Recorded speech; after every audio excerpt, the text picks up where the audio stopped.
Hello. चलिए तो आज फिर हम कुछ क्वेश्चन लेंगे जो ये एडवांस से रिलेटेड होंगे और ये चैप्टर है सॉल्यूशन एंड कोलिगेटिव प्रॉपर्टीज। इन सब क्वेश्चन के सहारे आपके जो सोचने की क्षमता है उसको बढ़ाने की कोशिश करते हैं, क्योंकि क्वेश्चंस इस तरीके के पूछे जाते हैं, ये नॉर्मल क्वेश्चंस हैं और हार्ड भी नहीं है। आप भी इजीली यदि आप सोचे क्वेश्चन को तो आप भी बना सकते हैं, है ना। चलिए क्वेश्चन की तरफ चलते हैं। कह रहा है the molar volume of liquid C6H6 increased by a factor of 2750 as it vaporizes at 20 degree C। कह रहा है कि जितना मोलर वॉल्यूम उस लिक्विड का था, यदि वो 20 डिग्री C पे वेपराइज होता है तो उसका वॉल्यूम पहले के अपेक्षाकृत 2750 टाइम्स बढ़ जाता है। मतलब जितना लिक्विड में था उससे 2750 टाइम्स ज़्यादा हो जाता है जब वो वेपराइज होता है 20 डिग्री C पे। उसी तरह टॉल्यूइन का भी वॉल्यूम इंक्रीज कर जाता है जब वो वेपराइज होता है। कितना टाइम्स इंक्रीज करता है? 7720 टाइम्स। ठीक है। अब कह रहा है बेंजीन और टॉल्यूइन का सॉल्यूशन बना रहे हैं जिसका वेपर प्रेशर दोनों मिला के, मतलब सॉल्यूशन का वेपर प्रेशर दे रखा है 46 टॉर। तो कह रहा है बेंजीन का मोल फ्रैक्शन बताइए आप वेपर फेज में। ठीक है। मुद्दे की बात है ये, आपको ध्यान होगा। मैं चीज़ें कुछ यहाँ क्या क्या मैं यूज करूँगा वो देखो। वेपर फेज में यदि आपको मोल फ्रैक्शन चाहिए तो हम ये फॉर्मूला यूज करते हैं, ध्यान से देखना। 1/P is equal to, benzene है, क्या है? बेंजीन। तो मोल fraction of benzene in vapour phase divided bye pure state में वेपर प्रेशर बेंजीन का, plus mole fraction of toluene किस में? वेपर फेज में, डिवाइडेड बाय प्योर स्टेट में टॉल्यूइन का वेपर प्रेशर। ठीक। अब इसको और थोड़ा सा इजी बनाने के लिए आपको पता होगा कि मोल फ्रैक्शन का सम जो होता है वो 1 के बराबर होता है।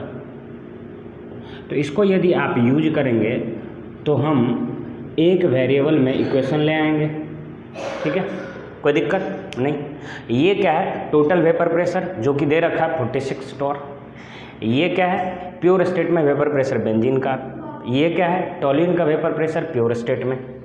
अब ये पूछ रहा है आपको, है ना। तो ये आपको पता होना चाहिए, ये भी आपको पता होना चाहिए, तब आप निकाल पाओगे। देखो दिया क्या हुआ क्वेश्चन में, ना ये दिया हुआ है ना ये दिया हुआ है, और ये भी नहीं दिया हुआ है, ये भी तो नहीं दिया हुआ है, बस ये दिया हुआ है। ऐसे कैसे सर? बहुत लंबा चौड़ा हो गया। कोई नहीं, क्वेश्चन में देखते। देखो मोलर वॉल्यूम आप यहाँ से निकाल सकते हो, यहाँ से मोलर वॉल्यूम आप लिक्विड फेज में निकाल सकते हो। कैसे? देखो 1 ml का मास कितना है? 0.877 ग्राम। कितना? 0.877 ग्राम। ठीक। मतलब ऐसे भी बोल सकते हो कि 0.877 ग्राम यदि आप बेंजीन का लेते हो तो उसका वॉल्यूम कितना होगा? 1 ml। ठीक है। तो 1 मोल बेंजीन लेंगे तो उसका वॉल्यूम कितना होगा? निकल जाएगा, वही हो जाएगा मोलर वॉल्यूम। और जो वॉल्यूम निकला उसका क्या करेंगे? 2750 टाइम्स कर देंगे तो ये क्या निकल जाएगा? वॉल्यूम किस पे? 20 डिग्री C पे उस वेपर का। तो सर वॉल्यूम निकाले, हमें तो चाहिए प्रेशर, और उसके बाद आप लगा देंगे PV is equal to nRT, क्योंकि अब ये इसको यूज कर सकते हैं आप, क्योंकि अब वेपर फेज में आ गया तो आप यूज कर सकते हो PV is equal to nRT। फिर से समझो, ना आपको ये पता है, ना ये पता है, ना ये पता है, ना ये पता है। मतलब प्योर स्टेट में ना ही बेंजीन का वेपर प्रेशर पता है, ना ही टॉल्यूइन का वेपर प्रेशर पता है, ना ही वेपर फेज में बेंजीन का मोल फ्रैक्शन पता है, ना ही टॉल्यूइन का मोल फ्रैक्शन पता है, लेकिन ये टोटल वेपर प्रेशर पता है कितना? 46। तो इसको निकालने के लिए, प्रेशर निकालने के लिए पहले हम वॉल्यूम का सहारा लेते हैं। कैसे? तो हमको पता है कि 0.877 ग्राम का वॉल्यूम कितना है? 1 ml। नहीं बोल सकते हैं, जैसे आप सब्जी खरीदने जाते हो तो क्या कहता है? 20 रुपया पर केजी, मतलब 1 kg का दाम कितना? 20 रुपया। तो ये क्या है? 0.877 ग्राम पर ml, मतलब 1 ml का मास कितना है? 0.877 ग्राम। या ऐसे बोल दो 0.877 ग्राम यदि बेंजीन का लोगे तो उसका वॉल्यूम कितना होगा? 1 ml। तो इतना मास का पता है वॉल्यूम। ठीक है। तो 1 मोल का निकाल सकते हैं। कैसे? 1 मोल मतलब 78 ग्राम, 78 ग्राम। 1 मोल बेंजीन का क्या था? मोलर मास कितना? 78 ग्राम। तो 0.877 ग्राम का वॉल्यूम पता है, तो 78 ग्राम का नहीं पता चल जाएगा? वॉल्यूम निकला किस में, लिक्विड में। अब चाहिए तो आपको किस में, वेपर फेज का चाहिए, क्योंकि आप वेपर फेज में प्रेशर निकालोगे तो वॉल्यूम भी क्या होना चाहिए, वेपर फेज। तो उसका क्या करेंगे हम 2750 टाइम्स कर देंगे तो क्या निकल जाएगा, volume of benzene in vapour phase. And with the help of that volume we can easily implement the formula PV is equal to nRT. We are having volume, we are not given with the pressure, right? And n will be number of mole, and we are talking about the molar volume means 1 mole, right? This means number of mole is equal to 1. R we are aware 0.0821. Temperature is given 20 degrees C. We will convert it into the Kelvin, so we will be getting the appropriate temperature in appropriate unit, right? चलिए तो बनाए question, बिल्कुल sir. अब देखिए इसके solution की तरफ हम बढ़ते हैं। ठीक, हमें पता है 0.877 ग्राम का कितना वॉल्यूम है, 0.877 ग्राम का वॉल्यूम कितना, 1 ml।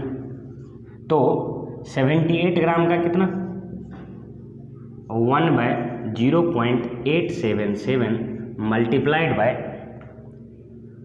78। ये किसका, लिक्विड का वॉल्यूम हो, ये क्या, लिक्विड का वॉल्यूम, बेंजीन लिक्विड का वॉल्यूम हो। लेकिन अपने को क्या चाहिए, वेपर का, बेंजीन वेपर वॉल्यूम क्या होगा, देखो क्या होता है, वॉल्यूम 2750 टाइम्स बढ़ जाता है लिक्विड से। लिक्विड में जितना वॉल्यूम था, यदि उसी चीज़ को आप वेपर बनाते हो तो जाहिर सी बात है, वेपर बनाएगा तो क्या होगा, काइनेटिक एनर्जी बढ़ जाएगी, तो वो दूर दूर तक फैलेगा तो वॉल्यूम बढ़ जाएगा, तो इसलिए वॉल्यूम क्या हो, बढ़ा होगा।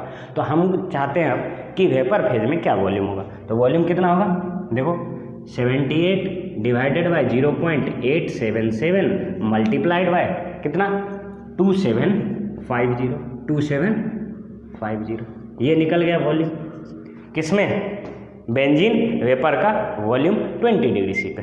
ठीक, अब ध्यान से देखो, केवल वॉल्यूम निकालने से तो नहीं होगा, हमें तो चाहिए प्रेशर, ये पी नोट भी चाहिए। तो क्या करोगे, PV is equal to nRT आप यूज करो। तो यहाँ से प्रेशर यदि बेंजीन का लोगे तो P को हमने P नोट B से रिप्लेस कर दिया, तो P naught B is equal to क्या होगा, nRT डिवाइडेड बाई V। तो नंबर ऑफ मोल क्या होगा, 1, क्योंकि मोलर वॉल्यूम हम 1 मोल की बात करें। R की वैल्यू कितनी होगी, 0.0821, और टेम्परेचर कितना है 20 डिग्री सी। इसको केल्विन में कन्वर्ट करो कितना होगा, 293, और डिवाइडेड बाय वॉल्यूम कितना है, देखो लंबा चौड़ा वाला पार्ट 78 डिवाइडेड बाय 0.877 इंटू 2750, ये किसका हो गया, बेंजीन का। इसी तरह आप टॉल्यूइन का भी निकाल सकते हो, देखो कैसे, नंबर ऑफ मोल तो 1 ही रहेगा, R की वैल्यू पुट करना, R की वैल्यू पुट करो 0.0821 इंटू टेम्परेचर कितना, वही 293। अब देखो वॉल्यूम भी उसका भी उसी तरह निकालोगे, तो ये क्या था 78 बाई 0.877, तो 78 क्या है, मोलर मास, 0.877 क्या है, डेंसिटी, और फिर डिवाइड कर मल्टीप्लाई कर दो इसको कि कितना टाइम्स बढ़ा है। तो वॉल्यूम क्या करो, देखो पहले मोलर मास लो, तो टॉल्यूइन का मोलर मास कितना होगा, और C6H5CH3 का मोलर मास करो तो क्या होगा,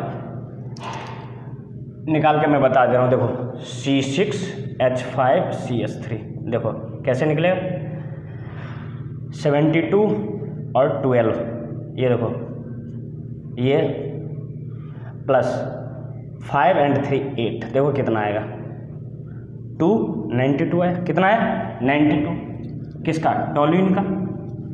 तो देखो टॉल्यूइन का मोलर मास पुट करो, डेंसिटी पुट करो, कितना है 0.867, और कितना टाइम्स बढ़ा है वेपर फेज में, 7720। कोई दिक्कत, ये मुद्दे की बात हुई। अब देखो इसको यदि आप सोल्व करेंगे, तो ये 74 के आसपास आएगा, है ना। और इसको यदि आप इसी तरह, कुछ नहीं है बस सोल्व ही तो करना है, कोई बहुत बड़ा डील है नहीं, है ना। तो इसको यदि आप सोल्व करेंगे तो ये आएगा 22.32 के आसपास। ये सोल्व करने वाली बात है, लेंदी जा रहा है। ये एक्चुअली पूछा हुआ क्वेश्चन है, पहले क्या IIT में आया हुआ क्वेश्चन है, तो कैलकुलेशन कुछ इसी तरीके का रहता था, क्योंकि उस टाइम आपको एकदम सब्जेक्टिव पेपर हुआ करता था। हाँ, सब्जेक्टिव पेपर है तो क्या हो, हमें तो सारा ऑब्जेक्टिव पूछा था भाई, आपको इंटीजर टाइप भी तो पूछा जाता है नहीं, तो उसमें वैल्यू भी तो रखना होता है, बट कंसेप्ट जो है ये मुद्दे की बात है। ठीक, अब देखो ये निकल गया, ये निकल गया। अब देखो फॉर्मूला लगाओ, इसको इक्वेशन 1 मान लेते हैं, तो फ्रॉम इक्वेशन 1 है ना, लगाओ फार्मूला 1/P, ये टोटल प्रेशर का कितना देगा 46 टॉर। ठीक,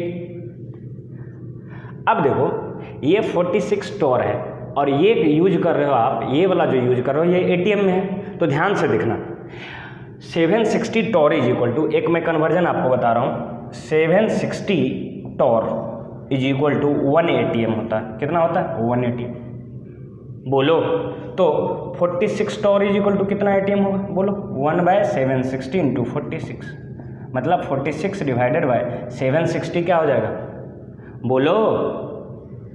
यदि ये टॉर में है तो ATM में कितना होगा 46/760, क्यों, क्योंकि ये सब चीज़ें जो आएगी ये ATM में आएगा, तो जाहिर सी बात है ये भी क्या होना चाहिए ATM में, इसको कन्वर्ट कर दो आप ATM में, हो गया कन्वर्ट। अब देखो बेंजीन के जगह पे ये लो, mole fraction of benzene in vapour phase divided by P0B कितना है 74 के आसपास, plus 1 minus mole fraction of benzene, क्योंकि टॉल्यूइन के जगह पे हम 1 - XB' लिख सकते हैं, बोलो। ठीक, डिवाइडेड बाय ये कितना है 22.32। अब ध्यान से देखोगे एक ही अननोन है आपके पास, एक ही अननोन है, तो एक ही अननोन है, तो यहाँ से यदि वैल्यू यूज करो तो आसपास 0.73 के आसपास आएगा, ये मोल फ्रैक्शन ऑफ बेंजीन है। ठीक, कोई दिक्कत नहीं, मैं फिर से क्वेश्चन समझा दे रहा हूँ।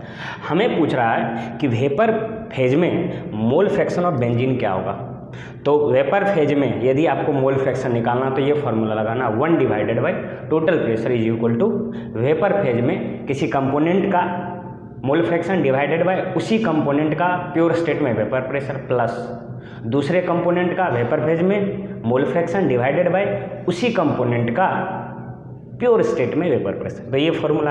अब क्वेश्चन पढ़े तो नहीं ये पता था, नहीं ये पता था, नहीं ये पता था, नहीं ये पता था, बस पता क्या था ये। तो प्रेशर निकालने के लिए हम पहले वॉल्यूम का आइडिया लिए, क्यों, क्योंकि ये डेंसिटी दिया हुआ है। इस डेंसिटी का ये मतलब हुआ कि इतना मास 0.877 ग्राम मास लें तो उसका वॉल्यूम कितना होगा 1 ml, नहीं हुआ, इतना ग्राम लेंगे तो इतना ml होगा 1 ml, तो 1 मोल यदि लें तो कितना वॉल्यूम होगा, तो 1 मोल लेंगे, 1 मोल मतलब 78 ग्राम, क्योंकि इसका मोलर मास कितना होता है 78 ग्राम, तो 78 ग्राम के करस्पॉन्डिंग ये जो वॉल्यूम आया ये लिक्विड का वॉल्यूम आया। हम जो लगाएंगे वॉल्यूम वो वेपर के लगे लगाएंगे, तब PV = nRT यूज कर सकते हैं। तो इसीलिए हमने क्या किया 20 डिग्री C पे बेंजीन के वेपर का वॉल्यूम कितना हुआ वो निकाला। कैसे, लिक्विड में पता है और उसका 2750 टाइम्स ज़्यादा है, तो उसको मल्टीप्लाई कर दिए कितना 2750 से, तो ये वैल्यू आ गया। अब ये निकला वॉल्यूम, हमें क्या चाहिए प्रेशर, वेपर प्रेशर चाहिए प्योर स्टेट में, तो इसके लिए PV = nRT यूज कर लिए, यहाँ से प्रेशर निकाले। सिमिलरली इसको भी करोगे तो ऐसे ही निकालोगे। अब बस फॉर्मूले में पुट कर दे, ये पता चल गया, ये पता चल गया, ये पता ही है, एक अननोन है, बस बात खत्म, सोल्व हो गया। होप आपको ये समझ में आया होगा। और कोई परेशानी हो तो आप कमेंट करें, हम इसी तरीके से ब्रेन स्टॉर्मिंग क्वेश्चन लेके आया करेंगे जिसमें मल्टीपल कंसेप्ट है। ये क्वेश्चन देखा जाए तो मल्टीपल कंसेप्ट हैं, आपको डिफरेंट डायरेक्शन में सोचने को मजबूर करता है। ओके देन, तब तक आप बने रहें हमारे साथ।